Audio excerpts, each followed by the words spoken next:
Welcome to part 3 of our program, Building Better Brains. This is the part on exercise. It is a crucial part of strengthening our brain and preventing dementia. Regular exercise, according to the Alzheimer's Research and Prevention Foundation, can reduce your risk of developing Alzheimer's disease by 50%. Endurance exercise works by releasing a protein called FNDC5, or fibronectin type 3 dominant containing protein 5. FNDC5 in turn increases the brain-derived neurotrophic factor by 200 to 300%. In another study, men who cycled daily for 3 months nearly quadrupled their resting BDNF. Moderate intense hiking, swimming, cycling, or you pick a sport, whatever gets your heart rate going will increase your BDNF levels. BDNF stimulates the production of new brain cells and improves existing ones. When your BDNF is released, it activates genes that grow new brain cells and pathways. BDNF increases brain plasticity. When your brain cells get damaged or face a stressful situation, BDNF protects them and helps them come back stronger. Strength training. Strength training increases your BDNF for a few minutes post-workout. Moderate levels of weight and resistance training not only increase muscle mass, they help you maintain brain health. For those over 65, adding 2 to 3 strength training sessions in your weekly routine will cut your risk of Alzheimer's disease in half. Tips for starting and sticking with an exercise program. Do endurance exercise on odd days and strength training on even days. Endurance exercise might include walking, swimming, or biking.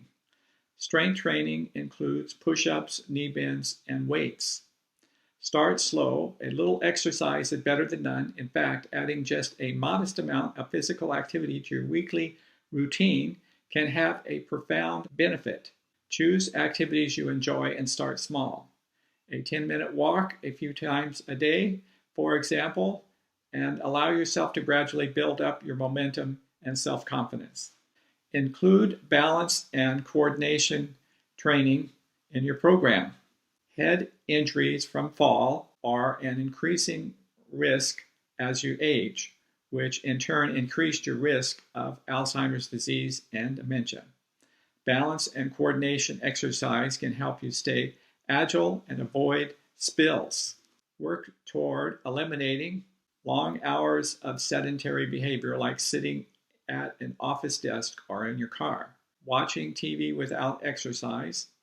Avoiding the stairs. We should always try to walk up the stairs when we can. Days without any exercise at all should be avoided.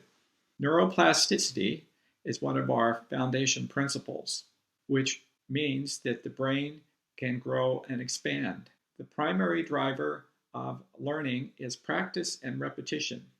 It changes by everything we do.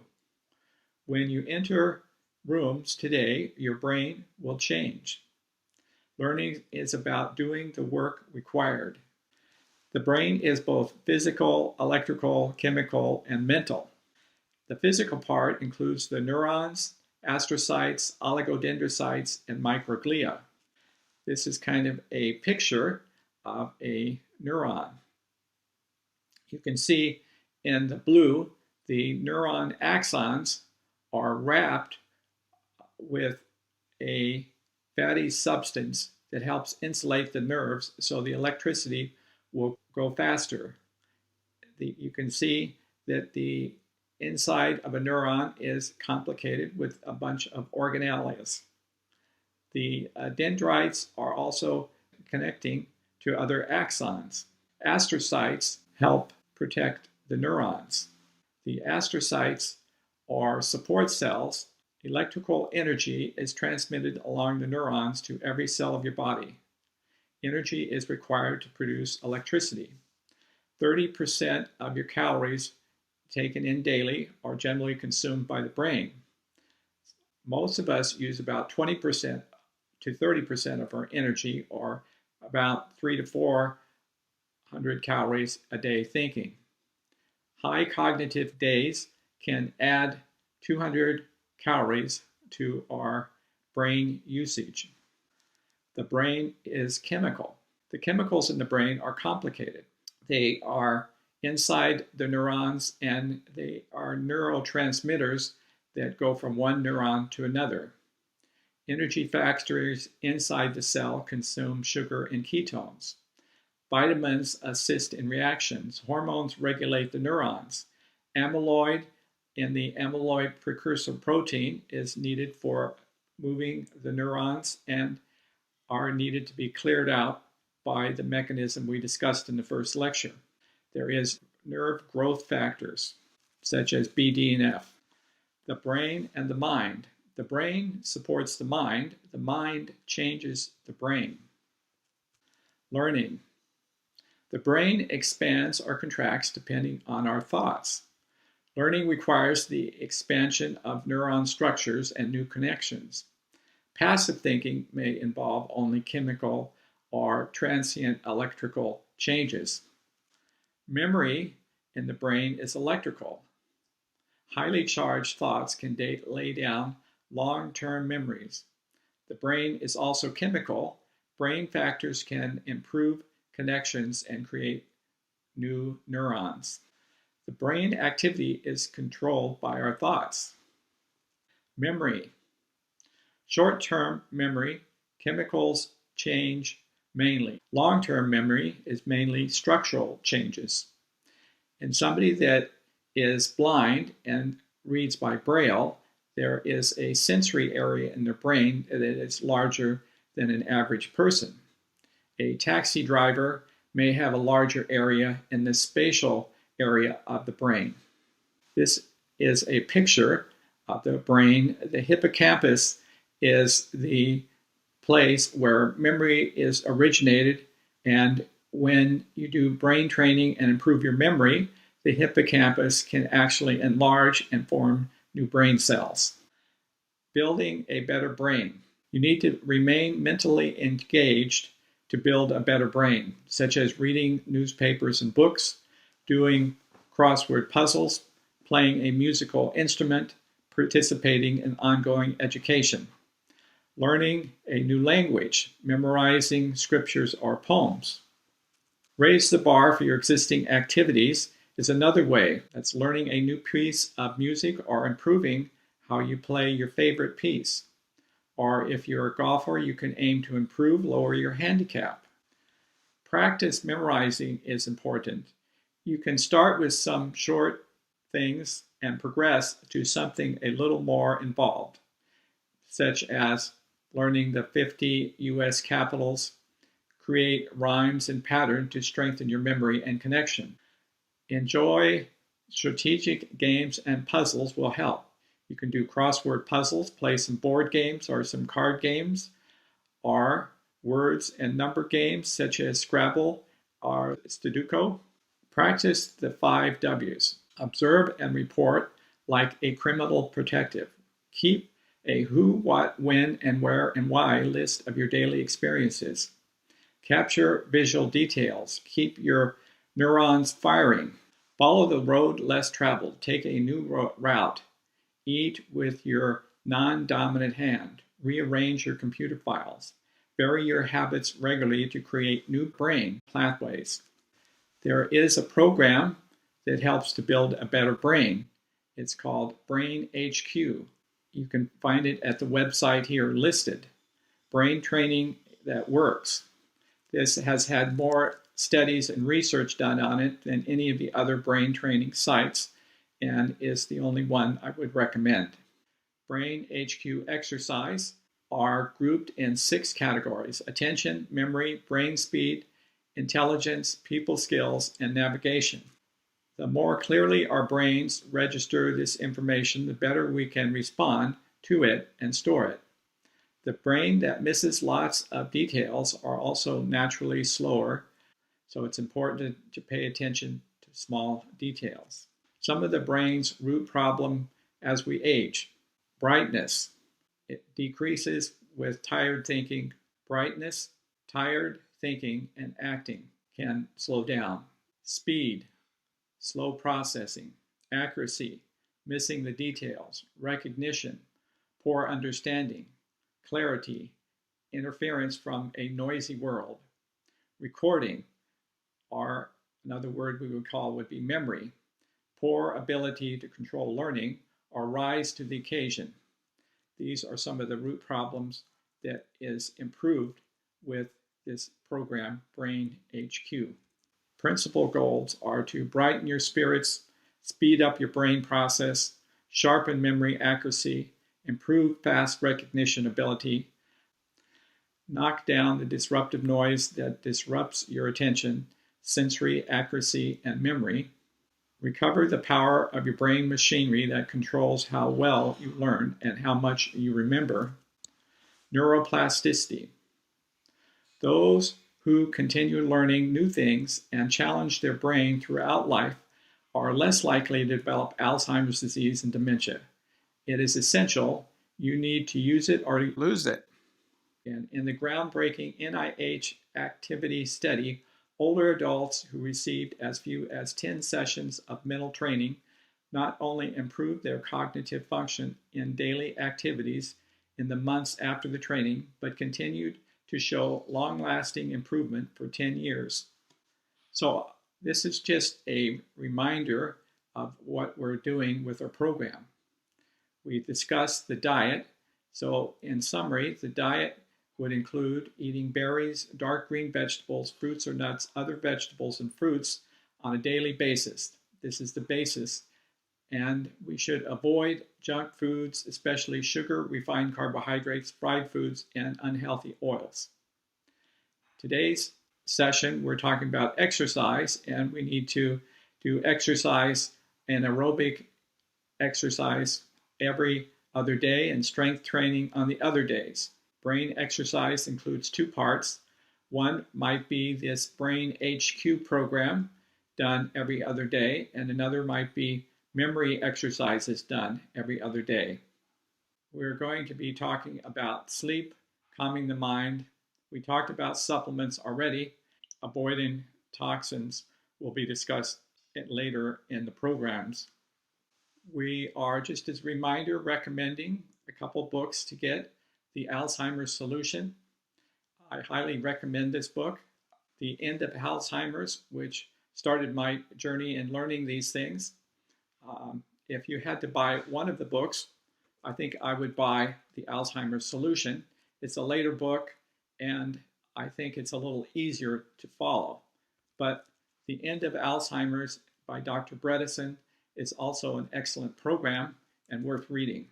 I wanted to discuss a little bit on Atomic Habits by James Clear. A handful of problems arise when you spend too much time thinking about your goals and not enough time deciding your system. This is a quote from Mr. Clear. We don't rise to our goals, but fall to our systems. So the idea of systems is what we do on a daily basis that will eventually get us to where we're wanting to go, rather than worry about whether we're going to make it to the final goal. These systems are the way we get there, and we need to focus on that. Another part of his book that's interesting is we need to decide the person we want to be and prove it with small wins. So we need to be more system-oriented and identity-oriented than goal-oriented. These are some examples. A goal-oriented is to read a book. A system-oriented is to read every evening after dinner. We have a specific program. And identity would be that you are now a reader. Another example of this is a goal might be to run a marathon, or maybe even less than a marathon, but that could be a goal. The system would be to run 5 days per week at a certain time. And the identity that would help us would be to think that you are a runner. And we could do this with sleep also, with a goal of 7 hours sleep every night at a But our system would include reduced evening excitement, wearing some blue light blocking glasses, and regularity in sleeping and calming the mind. We're going to discuss this later, but the identity would be a good sleeper. A goal-oriented would be losing 20 pounds, but our system would be to only eat healthy foods, no evening snacks, and exercise. And our identity would be someone who eats healthy, so we would need to focus on our identity and our systems. Another couple of quotations from his book. True behavior changes is identity change. You might start a habit because of motivation, but the only reason you stick with one is that it becomes part of your identity. Good habits can make rational sense, but if they conflict with your identity, you will fail to put them into action. Here's an example of identity problems. If your identity is a smoker, you might say, no thanks, I'm trying to quit. But if you say, no thanks, I'm not a smoker, it will be easier in the long run to stay a non-smoker. Barriers to identity might include, I'm not good in math, I'm not good remembering names, I'm not a morning person, I don't like vegetables, exercise is boring to me, I can't do technology. All these are identity problems that interfere with the Building a Better Brain program. The system, not the goal. Building identity. The process of building habits is the process of becoming ourselves. Every action is a vote for who I want to become. Decide who you want to be. Prove it to yourself with small wins. Start tiny. There is an illustration of a garden that we'll go over. We need to start tiny, like a tiny seed. Find a good place in the garden. Nourish it and grow it. Make it easy. Make it obvious. In our habits, we are better if we stack a new habit after an old habit, such as when we get out of bed, we remember to put on our shoes and go for a walk, or we can go for a walk after lunch. But if we have some clue, then we can stack it after a habit we already have. Make it attractive and pleasant, so we'll keep doing it. Here's a research project that was interesting. They had one group tracked your exercise. The first group was asked to track your exercise for 2 weeks. The second group was to track your exercise for 2 weeks and give info on the benefits of your exercise. The third group was told the same as the second group. They were asked to track your exercise for 2 weeks and given information on the benefits of exercise. But they had a third thing they were asked to do. They were asked to write down a specific time and place they planned to exercise. The people came back in a month or so. 91% of the people in the third group exercised at least once per week, which was double the first two groups. Clue is important when we're trying to change a habit. At Harvard Hospital, it was felt that the employees were drinking too much soda pop, which is not healthy. So what they did at the Harvard cafeteria was put water in most obvious convenient areas and sodas in less convenient areas. And because of this one small change, the soda sales dropped and the water sales markedly increased. How environment and clues can change your behavior. In the Vietnam War, they discovered that 20% of the soldiers were addicted to heroin over in Vietnam. However, when they returned home, only 5% of the people that were addicted to heroin restarted. However, in a traditional rehab setting, people that are addicted to heroin and go to a rehab center and get off the heroin, 90% of them relapse when they go back to their old environment. So environment has a lot to do with your habits.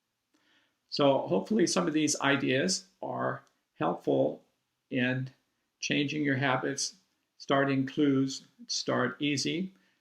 You might want to get the book by Jim Clare on habits. Stay tuned for the next section. It'll be on sleep, which is one of the major things that people with dementia and psychiatric problems have trouble with, and we will give you some helpful hints on ways to improve your sleep. Stay with us.